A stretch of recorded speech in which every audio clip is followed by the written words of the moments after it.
of God. Pero may iba sa inyo, pero Pastor, we are no longer under the law.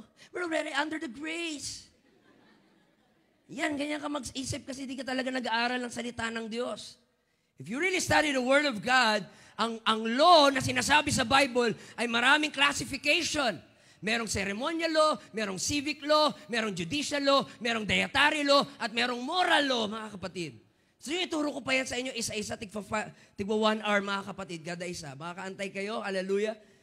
So pag sinabi natin, we are no longer under the law, but under the grace, yung law na sinasabi doon ay hindi po yung moral law ng Diyos. Dahil ang moral law ng Diyos ay hindi nagbabago. Ang pagtingin ng Diyos sa adultery ay hindi nagbabago. Ang pagtingin ng Diyos sa pagnanakaw ay hindi nagbabago. Pag sinasabing we are no longer under the law, ang tinutukoy doon ay hindi na tayo under ng judicial law na every time nag-violate tayo ay papatayin agad tayo. But we are now under the grace na although we violate the law of God sometimes, the grace of God will restore us. The grace of God will forgive us. The grace of God will give us a chance. We are no longer under the dietary law. Yung dietary law, noon bawal kumain ng baboy, mga kapatid, noon para sa mga Israelites. Pero dahil pumasok itong mga Gentiles, binuksan ng Diyos, mga kapatid, at binigyan na ng pagkakataon ng mga Gentiles. Hallelujah. Hindi na tayo under ng ceremonial law na noon. Ang mga tao pagpupunta sa tabernacle, magdadala ng mga animals to offer as sacrifice. And the bigger the sin, the bigger the sacrifice. Imagine yung lahat tayo may daladalang hayop ngayon kung under pa rin tayo ng law, mga kapatid. Uy, si ano may dalang kalabaw. Uy, pabira si brother, may elepante, laki ng kasalanan, no? Tapos magulat ka, dumating si pastor, may daladalang dinosaur, mga kapatid. Grabe si pastor, dinosaur. Hallelujah. But we are no longer under the ceremonial law. Ano na ang law ngayon? By Him, therefore, let us come, mga kapatid, hallelujah, with the sacrifice of praise. Hindi na po sacrifice of animals, si Jesus na ang nag-sacrifice nun. He is the lamb that was slain. Ang ating part na lang ay pagpupuri. Ang ating part na lang ay pagpalakpak. Ang ating part na lang ay pag-worship. That's why si Jesus, ang sabi niya, I have not come to destroy the law, but I have come to fulfill the law. Hindi binago ni Jesus yung law dati, dahil palpak yung law, no. The law was perfect. But tayo ang hindi perfect. Tayo ang hindi makasunod. Tayo ang hindi makapag-violate. So yung hindi natin ma-fulfill, si Jesus ang nag-fulfill. Kaya ang sabi sa Hebrews, and now we have a better sacrifice, better mediator, better high priest, better promises, better tabernacle. Why? Hindi winasak ni Jesus yung law.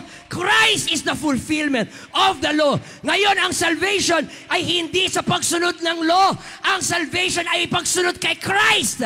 At pag sumunod ka kay Christ, susunod ka sa law.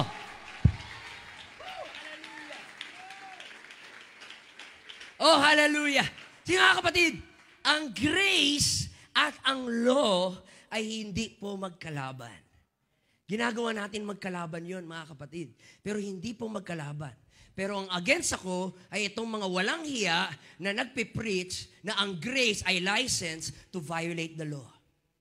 Na mga nagsasabi, since under tayo ng grace, kahit anong gawin yung pag-violate sa law, pinatawad kayo ng Panginoon, you are saved.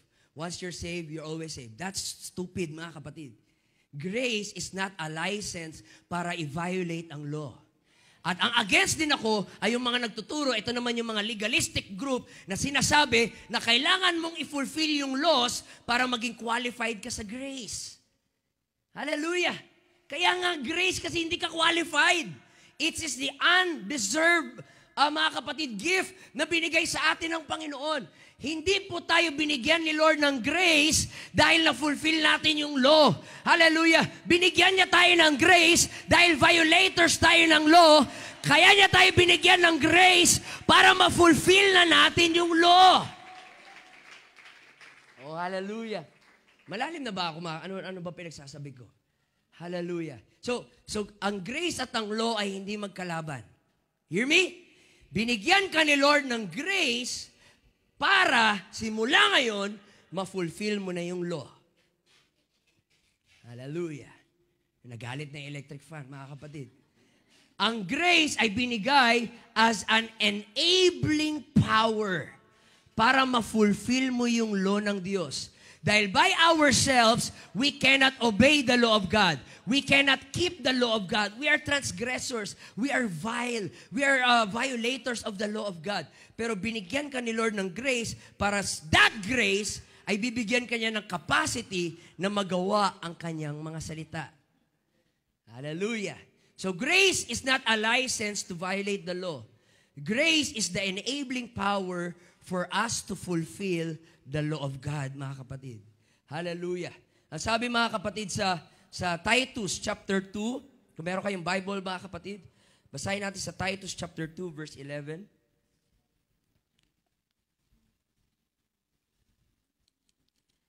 Titus chapter 2 verse 11. Sabi po dito mga kapatid, praise God, for the grace of God that bringeth salvation had appeared to all men. Anong gagawin ng grace? The Bible says, teaching us to deny ungodliness and worldly lust. Ang grace, mga kapatid, ay hindi yung nag-iiyak-iyak ka dyan sa altar. Sukdo lang biyaya mo, Panginoon. Salamat, sukdo lang biyaya mo, God. Hindi yun ang pinaka-power ng grace. Pag ang totoong proof na natanggap mo yung grace, after mong na-realize yung grace ni Lord, yung dating kinakaadikan mo na mali, ngayon pinandidirian mo na. Yung dating obsessed ka, ngayon abomination na para sa'yo. Yung dating ganadong-ganado ka, ngayon nagkikringe ka na. Yung dating ang lakas ng appetite mo gawin, ngayon wala ka ng appetite gawin. Why? Natanggap mo ang grace ng Panginoon. The grace of God will teach you to deny. It will not just make you cry and make you weep and make you... Hindi yun ganun. Grace will teach you to hate sin. Grace will teach you, mga kapatid, to avoid worldly lust. Grace will give you the strength to resist temptation. Hallelujah. Hallelujah. Diyan ba kayo mga kapatid? Now, here's the reason why the law of God is your best friend. Ang sabi mga kapatid sa Joshua chapter 1 verse 8, nabasa natin kanina, na pag binasa daw natin at mineditate ang book of the law day and night, at atin pong iponder at sundin ang nakasulat sa book of the law, anong sabi doon? Thou shalt prosper and thou shalt have good success. Therefore, ang susi for life success is obedience to the law of God. Punta kayong National Bookstore or anumang mga bookstores. Ang daming mga libro dyan. Tuturuan kayo ng 5 steps for success, 10 steps for success, 15 effective principles for success. Pero kahit anong sabihin nila, according sa Bible, isa lang po ang way para maging successful. Sundin mo ang salita ng Panginoon. Yun po ang definition ng success. Sino dito gusto maging successful, mga kapatid? Taas nga kamay. Kung gusto nyo maging successful, mas gustong-gusto ni Lord maging successful ka. Niwala kayo doon, mga kapatid? Kung gusto nyo maging successful sa life, mas gustong-gusto ni Lord. Why? Ang success mo ay nagbibigay ng glory sa Kanya. Ang success ng painting, nag-glorify ang painter. Ang success ng building, nag-glorify ang builder. Ang success ng song, nag-glorify ang composer. Therefore, ang success ng creation ay nag-glorify ang Creator. God wants you to be successful dahil yung success mo ay magre-reflect boomerang effect sa Kanya, mga kapatid. Hallelujah. And kailangan natin i-define ng maayos ano ba talaga ang success. Ang success po ay hindi po yung dami ng pera mo sa bangko. Ang success ay hindi po yung mga awards and accolades na nakuha mo sa school, sa university, or sa anumang area dito sa secular world. Ang success po ay hindi po sa dami ng likers mo at hearters mo sa Facebook, sa Instagram, sa TikTok, yung mga pakembot-kembot ng puwet mo doon, mga kapatid. Wala yun sa daming nag-a-appreciate sa'yo. Wala yun sa daming nag-a-admire sa'yo. At hindi po nakadepende ang success sa laki ng bahay mo, sa dami ng sasakyan mo, sa dami mong chicks, or sa dami mong chooks, mga kapatid. Hallelujah. Hindi po doon ang metric ng success. Ang totoong success, according dito, ay sa ating pagsunod sa kanyang salita. Hear me, mga kapatid. Kahit gaano ka pa kayaman, kasikat, katanyag, kadaming material possession, kung hindi ka sumusunod sa salita ng Diyos, you are a failure in the eyes of God, no matter how successful you appear to the eyes of others. Kahit sa mata mo at sa mata ng tao, successful ka, pagdating sa mata ng Diyos, you are not successful. You are a failure in the eyes of God. True success is obedience to the Word of God and to the law of God. Hallelujah.